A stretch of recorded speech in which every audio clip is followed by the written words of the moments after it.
Right, మనం ప్రస్తుతం గాంధీ భవన్లో బాలలక్ష్మి గారితో ఉన్నాము. పీసీసీ స్టేట్ జనరల్ సెక్రటరీ గారితో. రైతు రుణమాఫీ ఆల్రెడీ 4 గంటలకైతే స్టార్ట్ అయిపోయింది. బ్యాంకు రుణ ఖాతాల్లో రైతుల రుణ ఖాతాల్లో జమ చేయడం జరుగుతుంది. ₹1,00,000 వరకు రుణమాఫీ అయితే జరుగుతుంది. దీనిపై మనతో స్పందించడానికి బాలలక్ష్మి గారు ఉన్నారు.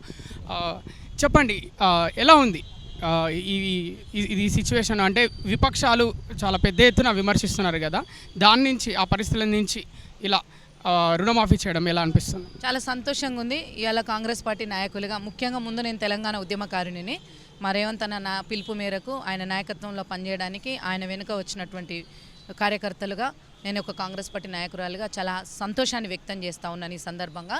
ఎందుకంటే దేశంలోనే ఎక్కడా లేని విధంగా ఏకకాలంలో రైతు రుణమాఫీ చేయడానికి గౌరవ ముఖ్యమంత్రి గారు ఒక సాహసోపేతమైనటువంటి నిర్ణయం తీసుకున్నారు. గొప్ప నిర్ణయం తీసుకున్నారు. రైతులందరూ హర్షిస్తూ ఉన్నారు. ఇక్కడ ఈ సందర్భంలో పండగ చేసుకుంటూ ఉన్నారు. ఇది మేము కాంగ్రెస్ పార్టీ నాయకులుగా చాలా హ్యాపీగా ఫీల్ అవుతూ ఉన్నాం ఈ సందర్భంగా. రైతులందరినీ తప్పుదో దారి పట్టించే రకంగా విపక్షాలు ఏవైతే విమర్శలు చేశాయి, కొందరు రైతులు కూడా కొంచెం బాధపడినట్టు అనిపించింది. సో అది మీకు ఎలా అనిపించింది విపక్షాలు ఇలా చేయడం? అయితే ఇక్కడ విషయం ఏంటంటే, రైతు రుణమాఫీ చేస్తామని మనం మేనిఫెస్టోలో ఇచ్చినాము. వరంగల్ డిక్లరేషన్లో కూడా మనకు ఇవ్వడం జరిగింది. ఇచ్చినటువంటి సందర్భంలో ఇక్కడ ఏంటంటే, కేసీఆర్ 10 ఏళ్ల పాలనలో పూర్తి స్థాయిలో వ్యవస్థను ధ్వంసం చేశాడు.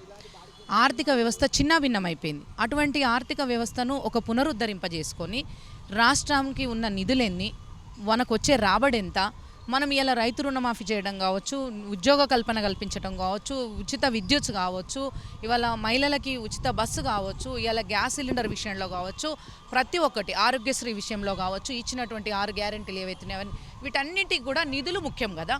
ఆ నిధులన్నిటినీ సమకూర్చుకొని పథకాలను అమలు చేసే దిశగా అడుగు వేస్తూ ఉంది. ఉత్తగా పుక్కిటి పురాణంలాగా మేము ఇవ్వలేదు. ఇచ్చిన వాటిల్లో అమలు ఆల్రెడీ చేసేసినాం. మొదటి 100 రోజుల్లో కొన్ని అమలు చేసేసినాం, కొన్ని పథకాలను. తర్వాత ఎలక్షన్ కోడ్ వచ్చింది. ప్రభుత్వం వచ్చి 8 నెలలు అవుతుంది. 3 నెలలు ఎలక్షన్ కోడ్ వచ్చింది. ఈ ఎలక్షన్ కోడ్ తర్వాత ఇప్పుడు ప్రభుత్వం స్టార్ట్ అయింది. ప్రభుత్వం పనిలో పడ్డది. ఈ ప్రభుత్వం పనిలో పడ్డ తర్వాత ఇలా నిరుద్యోగులకు సంబంధించిన సమస్యలు కావచ్చు, రైతు రుణమాఫీ గురించి కావచ్చు, కూలంకుషంగా చర్చించడం జరిగింది. వీటన్నింటితో పాటు ప్రభుత్వాన్ని సజావుగా నడపడానికి వివిధ స్థాయిలో అధికారులతోటి చర్చలు చేసి, ముఖ్యమంత్రి గారు మంత్రివర్గంతో చర్చ చేసి, క్యాబినెట్ సమావేశం నిర్వహించి, మాలాంటి కాంగ్రెస్ పార్టీ నాయకులుగా ఉన్నటువంటి లాంటి వాళ్ళందరినీ కూడా పిలిపించుకొని కూర్చోబెట్టుకొని నిరుద్యోగుల సమస్యల గురించి తెలుసుకోవడం కావచ్చు, ఇలా అంచెలంచెలుగా రోజుకు 18 గంటలు పనిచేసుకుంటూ రాష్ట్రాన్ని అభివృద్ధి పదంలో నడిపించడానికి ముందుకెళ్తా ఉన్నారు. ఇటువంటి సందర్భంలో 10 ఏళ్ల పరిపాలనలో వాళ్ళు ఏ రకంగా కూడా ప్రజలకు ఒరగబెట్టింది ఏది లేదు. వాళ్ళ ఆస్తులు సంపాదించుకోవడం, కుంభకోణాలు చేయడం, కవిత లిక్కర్ స్కామ్ కావచ్చు, కాళేశ్వరం స్కామ్ కావచ్చు, ఇలా విద్యుత్ సంక్షోభం కావచ్చు, ఆర్థిక వ్యవస్థను చిన్నాభిన్నం చేయడం కావచ్చు, నిరుద్యోగుల పాలిట ఒక శాపంలా మారినటువంటి పేపర్ల లీకేజ్ కావచ్చు, 10-12 ఏళ్లుగా తెలంగాణ నినాదమైన నీళ్లకు వాళ్ళు నీళ్ళు వదిలి ఇవాళ నీళ్ళ విషయంలో కావచ్చు, నిధుల విషయంలో కావచ్చు, నియామకాల విషయంలో కావచ్చు, తిలోదకాలు ఇచ్చినటువంటి పరిస్థితి కావచ్చు, ఇవన్నీ కూడా వాళ్ళ పాలనలో జరిగినాయి. ఆ 10 ఏళ్ల పాలనలో పరిపాలించమంటే సమర్థవంతంగా పరిపాలించలేకపోయినరు. కనీసం ఇప్పుడు ప్రతిపక్ష పాత్ర అయినా పద్ధతిగా పోషించాలి కదా. 10 నెలలు కూడా పూర్తి కాక ముందుకే అసలు గవర్నమెంట్ ఫామ్ కాగానే 2 నెలల పడిపోతుంది, 3 నెలల పడిపోతుంది అని అప్పుడు మొత్తుకున్నారు. తర్వాత రైతు రుణమాఫీ అని అప్పటి నుంచి మొత్తుకుంటున్నారు. తర్వాత ఇలా నిరుద్యోగులను పెట్టుకున్నారు. ఒకటెనుకొకటి కనీసం 10 నెలలు కూడా పూర్తిగా అన్నటువంటి ఈ ప్రభుత్వం మీద దుమ్మెత్తిపోయడం, ప్రజల్ని తప్పుదోవ పట్టించడం తప్ప ఒక బాధ్యతాయుతంగా గౌరవ ముఖ్యమంత్రి గారు పిలుపునిచ్చిండ్రు. మీరు అసెంబ్లీలో మాట్లాడతారా, బయట చర్చలో మాట్లాడతారా, మీరు 10 ఏళ్ళు పాలించిర్రు కదా, మా వైపు నుంచి ఏమైనా తప్పులు జరిగితే చెప్పండి, మేము సరిదిద్దుకుంటాము, స్నేహపూర్వకంగా కలిసి పని చేసుకుందాము, గౌరవప్రదమైనటువంటి ప్రతిపక్ష పాత్ర పోషించండి అని మా ముఖ్యమంత్రి గారు మీకు పిలుపునిచ్చిర్రు, స్వాగతించిర్రు. దాన్ని నిలబెట్టుకోవాలి కదా. అది నిలబెట్టుకోకుండా మీ యొక్క పార్టీ సంబంధించి కావచ్చు, మీకు సంబంధించి కావచ్చు, మీ ఉనికిని కాపాడుకోనికి ప్రజల్ని తప్పుదోవ పట్టించడమే హరీష్ రావు యొక్క ముఖ్య ఉద్దేశం. ఈ మధ్య కేటీఆర్ గారు, హరీష్ రావు గారు, కొంతమంది బీఆర్ఎస్ నాయకులు, ముఖ్యంగా బీఆర్ఎస్వికి సంబంధించి మా యూనివర్సిటీలో చేసినటువంటి కార్యక్రమాలు కావచ్చు, మాకైతే అసలు అవి ఏ రకంగా తీసుకోవాలో కూడా మాకు అర్థం కావట్లేదు. వాళ్ళ విఘ్నతకు వదిలేస్తున్నాం. 10 ఏళ్ళు పట్టించుకోని వాళ్ళు ఇవాళ వచ్చి ముచ్చట చెప్తున్నారు నిరుద్యోగుల పక్షాన్ని వచ్చి. కనీసం ఒక్కసారి కూడా ప్రవల్లిక చనిపోతే కూడా ఒక దుర్మార్గమైనటువంటి విధంగా చేశారు. నిరుద్యోగులను రెచ్చగొట్టి వాళ్ళ మనోభావాలను రెచ్చగొడుతున్నారు. నేను తెలంగాణ ఉద్యమంలో పాల్గొన్న క్రియాశీలకంగా ఉస్మాన్ యూనివర్సిటీలో. నాడు హరీష్ రావు, కేసీఆర్ ఇద్దరు కూడా తెలంగాణ ఉద్యమ బిడ్డల్ని రెచ్చగొట్టి చావులకు కారణమైనరు. ఇలా ప్రజాప్రభుత్వంలో రైతులను నిరుద్యోగులను రెచ్చగొట్టి వాళ్ళను కూడా చంపుదామని చూస్తున్నారేమో. మీకు ఆ అవకాశం మేము ఇయ్యం. ఇవాళ మా ప్రజానాయకుడు ముందుకొచ్చిండు, ప్రజాప్రభుత్వం నడుస్తుంది, మిగతా మంత్రివర్గం అంతా కూడా ఒక సమన్వయంతో నడుస్తూ ఉన్నది. ఇలా కేంద్రంలో ఉన్నటువంటి ఏఐసిసిలో ఉన్నటువంటి మా నాయకత్వం మాకు అండగా నిలబడ్డది.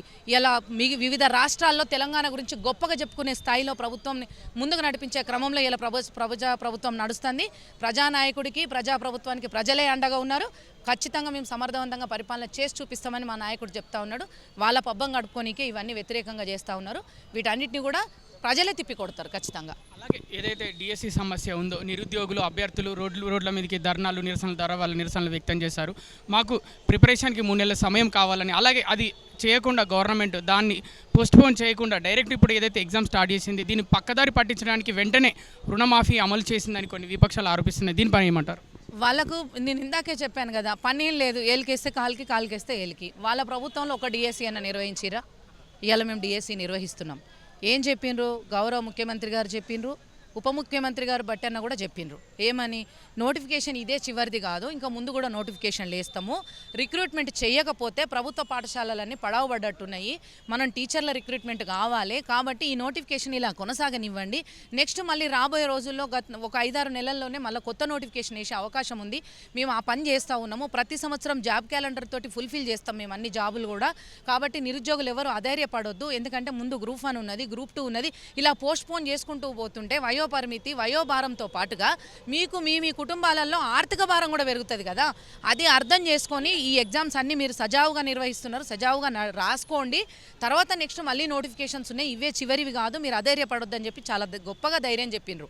మేము కూడా అదే విషయం చెప్తున్నాం. ఏంటంటే గ్రూప్ 1 విషయంలో కావచ్చు, గ్రూప్ 2 విషయంలో కావచ్చు, ఆ పోస్టు పెంపకం విషయంలో కావచ్చు, ప్రతి ఒక్క అంశాన్ని కూడా క్రియాశీలకంగా ప్రభుత్వం చర్చ చేస్తూ ఉన్నది. పెంచే అవకాశం ఉన్న కాడ పెంచుతారు, పెంచే అవకాశం లేనప్పుడు ఏదైనా టెక్నికల్ విషయం వచ్చి కోర్టు మెట్లు ఎక్కిందనుకోండి, మళ్ళీ ఈ నోటిఫికేషన్లు ఆగిపోతాయి. మా ముఖ్యమంత్రి గారు కోరుకుంటుంది ఒక్కటే, గత ప్రభుత్వం చేసిన తప్పు ఇప్పుడు మేము చెయ్యొద్దు కూడా.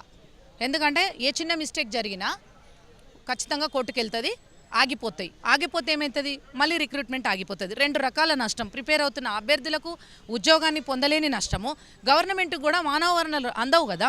2 రకాల నష్టం జరుగుతుంది కదా. సో ఇటువంటి నష్టం వాటిల్లకుండా ఉండడానికి ఇప్పుడున్న ఈ ఎగ్జామ్స్ అన్ని షెడ్యూల్ ప్రకారం నిర్వహిస్తే, గ్రూప్ 2కి సంబంధించి మాత్రం ఇంకా నిర్ణయం రాలేదు, వచ్చే వరకు మనం వెయిట్ చేయాలి. డిఎస్సి ఆల్రెడీ జరుగుతూ ఉంది, గ్రూప్ 1 ఆల్రెడీ జరుగుతుంది. సో ఇటువంటి క్రమంలో గ్రూప్ 2కి సంబంధించి ఇంకా ప్రభుత్వం నుంచి ఇంకా నిర్ణయం రావాల్సి ఉంది. అదేం నిర్ణయం వస్తుందని వేచి చూద్దాం. అట్లాంటి సందర్భం ఉన్నది. సో ఈ రిక్రూట్మెంట్స్ అన్నీ కంప్లీట్ అయిపోతే నెక్స్ట్ మళ్ళీ జాబ్ క్యాలెండర్ తోటి ఫ్రెష్ రిక్రూట్మెంట్స్ జరుగుతాయి కదా. మీకు ఉద్యోగాలు ఇవ్వకపోతే కదా మీకు బాధ. ఇవి అర్థం చేసుకోండి దయచేసి. నిరుద్యోగులందరూ కూడా మేము చేతులు ఎత్తి చెప్తా ఉన్నాం, మేము ఉద్యమ బిడ్డలుగా ఉన్నటువంటి వాళ్ళం, ఇవాళ కాంగ్రెస్ పార్టీలో నాయకులుగా పనిచేస్తున్నాం. మీతోటి అప్పుడు మేమే ఉన్నాం, ఇప్పుడు మేమే ఉన్నాం. గౌరవ ముఖ్యమంత్రి గారు, ప్రజాప్రభుత్వం మనకు అండగా ఉన్నది, జాబులు ఇవ్వడానికి సిద్ధంగా ఉన్నది. అధైర్యపడకుండా చదువుకోండి. చివరిగా ఒక ప్రశ్న, కాంగ్రెస్ పార్టీ ఒక విషయంలో భయపడింది. ఏంటంటే 2 రోజుల ముందు వరకు రేషన్ కార్డుతో లింకు చేసింది రుణమాఫీకి, కానీ విపక్షాలు పెద్ద ఎత్తున ఆరోపణలు చేయడం ద్వారా మళ్ళీ రేషన్ కార్డు అవసరం లేదు, పాస్బుక్ ఉంటే సరిపోతుంది రుణమాఫీకి అని మళ్ళీ మాట మార్చిందని అంటున్నారు. దీనిపై ఏమంటారు? హరీష్ రావు ఏది మాట్లాడితే అది అక్షర సత్యం అన్నట్టు మాట్లాడుతుండు. కానీ ప్రభుత్వానికి ఎప్పుడైనా కూడా రేషన్ కార్డు అనేది ఒక కుటుంబానికి గుర్తింపు కార్డు లాంటిది. రేషన్ కార్డు అనేది కుటుంబ గుర్తింపు కోసమే. రెండవ అంశం ఏంటిది? రైతయి ఉండాలి, పాస్బుక్ ఉండాలి, వ్యవసాయం చేస్తూ ఉండాలి, రుణం తీసుకొని ఉండాలి. వారికి రుణమాఫీ మేము చేస్తాము అని చెప్పేసి చాలా స్పష్టంగా చెప్తున్నారు ముఖ్యమంత్రి గారు. మాటల సందర్భంలో మాట్లాడుకుంటూ వచ్చిన ప్రతి అంశాన్ని అర్థం చేసుకోవాలి కదా. ఏదో ఒక్కటి భూతద్దం పెట్టినట్టు ఎక్కడేదైనా దొరుకుతుందా అన్నట్టు చూసి రేషన్ కార్డు వంక అంటే, రేషన్ కార్డు అనేటువంటిది ఇలా దేశవ్యాప్తంగా ఆధార్ కార్డు అనేది ఒక గుర్తింపు కార్డు అయింది కదా. రైతుకు కూడా కుటుంబాన్ని గుర్తించడానికి రేషన్ కార్డు అన్నాడు. రుణాన్ని మాఫీ చేయడానికి రేషన్ కార్డు ప్రామాణికం అనలేదు. రుణం మాఫీ కావాలంటే పాస్బుక్ ప్రామాణికం. పాస్బుక్ ఉన్న రైతుకు రుణం ఉండాలి కదా. ఇది ప్రామాణికమైనటువంటి అంశాలు. మరొకసారి స్పష్టంగా మెన్షన్ చేస్తున్నాం. రైతయి ఉండాలి, వ్యవసాయం చేస్తూ ఉండాలి, పాస్బుక్ ఉండాలి, రుణం తీసుకొని ఉండాలి బ్యాంకులో, ఆ రుణం మాఫీ అవుతుంది. కాకపోతే ఎక్కడన్నా కాకపోతే తీసుకురండి. మా అన్న సిద్ధంగా ఉన్నాడు, రేవంత్ అన్న. మా ప్రజాప్రభుత్వం సిద్ధంగా ఉన్నది. ప్రతి ఒక్క రైతుకు రుణమాఫీ చేయడానికి 2 లక్షల లోపు సిద్ధంగా ఉన్నారు. ఇది దేశంలో ఎక్కడ కనీ విని ఎరగని రీతిలో జరుగుతూ ఉంది.